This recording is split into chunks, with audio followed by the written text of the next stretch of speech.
I pozdrav svima ljudi, dobrodošli u novi video kanalu Mahdi 22. Ajme ljudi, pora na YouTube, napokon, sa novim videom. Nije bilo 2 mjeseca, znači zadnji video evo bio, mada piše prije mjesec, ali za 4 dana će biti prije 2 mjeseca zadnji video. To je top 10 stvari koji niste znali o Usain Boltu, zadnji video koji niste pogledali, obavezno pogledajte, znači 2 mjeseca prošlo od njega, link je dole u deskripciji.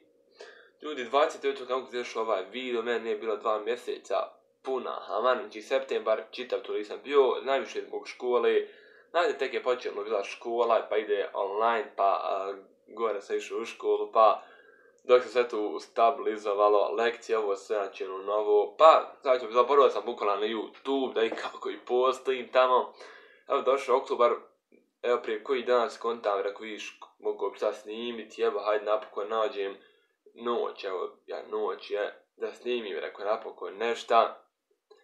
A to je to ću svima sve reći, ajmo mi preći na temu današnjeg videa. Znači, kad se prenizli po sam naslov, danas ćemo raditi jednu vrlo zanimljivu temu, a to je zašto se pomjera sat. Znači, kao što znamo, sinoć, to jeste, jutro se pomjerio sat i znači, sad bi evo bilo 9:20, ali sad je 8:20. Zamisle. Uglavnom, znači, zašto se pomjera sat? Znači, poslije vikenda, znači, u ovom oktobru mjesecu pomjeramo sat, znači, vraćamo na naše normalno vrijeme, zimske računanje vremena. To je zato što u martu, svakog marta, svake godine pomjeramo sat, pomjera se sat, pomjeramo ga mi, pomjera se sat i koristimo to takozvano ljetno računanje vremena. Znači, to je pitanje uglavnom regulisano svim, gotovo u svim državama, prema zakonu regulisano. A zašto se uopće koristi to računanje vremena i zašto se pomjera sat, ja ću vam to otkriti u današnjem videu sa ovom pričom koju ćete čuti. Tako da ako budete uživali video, ako vam se svidi, obavezno ostavite like, bacite like i share, subscribe na kanal, platite sunce kako bi dobili obavještenje o novim videa sa kanala i također pišite u komentarima neke teme ako imate nešto zanimljivo da nastavim da radim. Nadam se da ću snimiti sad nešto ovako, ovo će biti nešto u kontinuitetu.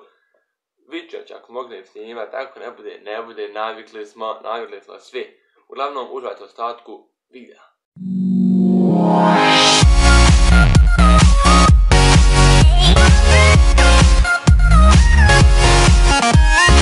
Ideja o uvođenju računanja vremena zasnovana je na astronomskoj okolnosti da u januaru sunce izlazi oko 8 sati, a zalazi oko 16. Dok jul, kad je dan znatno duži, izlazi prije 5, a zalazi poslije 21 sat. Budući da ljudi svoje dnevne aktivnosti započinju u isto vrijeme tokom cijele godine, obično oko 7 sati, sredinom ljeta se tako gubi skoro 2 sata dnevnog svjetla. Ideju da se to vrijeme nadoknadi prostim pomjeranjem sata prvi je smislio George Vernon Hudson, entomolog sa Novog Zelanda, koji je 1895. u radu pred kraljevskim društvom u Wellingtonu predložio ljetno pomjeranje vremena za 2 sata. Međutim, ideja bi vjerovatno ostala zaboravljena da se istog prijedloga nezavisno od Hudsona 10 godina kasnije nije dosjetio britanski preduzimač i graditelj William Willett. Tokom jednog ranojutarnjeg jahanja po okolini Londona, Willett je u ljeto 1905. godine primijetio kako je sunce odavno izašlo, a veliki broj ljudi još uvijek spava. Znajući da se vrijeme sunčevog izlaska mijenja tokom godine i da u ljetnim mjesecima obdanca počinje ranije, Willett je pokrenuo veliku kampanju za uvođenje tzv. Britanskog ljetnog vremena. Neumorno lobirajući sve do Prvog svjetskog rata, Willett je pridobio neke liberalne poslanike u engleskom parlamentu, a za njegovu ideju se zagrijao budući engleski premijer Winston Churchill. Međutim, nastradavši u epidemiji gripa, Willett nije dočekao da pomjeranje vremena bude u skladu sa zakonom. No, njegov prijedlog je prihvatila Njemačka i 1916. prva zakonski uvela ljetno računanje vremena, podstaknuta ratnom potrebom za uštedom uglja. Britanci su ih slijedile 1921. a potom i gotovo sve evropske nacije i SAD. Danas na svijetu čak 110 ili 192 države koriste ljetno računanje vremena. Ono se ne koristi u Kini, Japanu, Južnoj Koreji i širom afričkog kontinenta, gdje ova mjera nikad nije stekla širu popularnost. No, u većim dijelu razvijenog svijeta ovaj dogovor se smatra zgodnim načinom da se u ljetnim mjesecima, kad sunce prirodno zalazi kasnije, dnevna svjetlost duže zadrži. Zbog pomjeranja sata popodne imaju više dnevnog svjetla nego prije podneva, Ljudi sve aktivnosti obavljaju po danu sat duže, pošto kad su uglavnom i srećniji. No to nije jedini razlog. Neke analize u SAD-u pokazuju da se pomjeranjem sata štedi između 500 miliona i milijardu dolara godišnje. Uz više dnevnog svjetla trgovački lanci i ugostitelji ostvaruju bolji promet, dok istovremeno raste broj sportskih aktivnosti i turističkih organizacija bilježe dodatan prihod.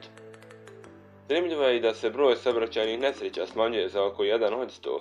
Neka lokalna istraživanja pokazuju da je taj procenat i veći, što se objašnjava dužnim periodom bolje vidljivosti.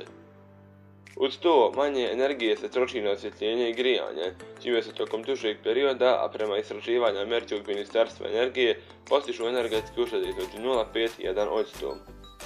Kako se takav efekat ne bi izgubio zimi, kad sunce ponovo počne ranije da zalazi, svuda je do sada bilo ustaljeno i da se potom u zimskim mjesecima se vrati na prirodno zimsko računanje vremena.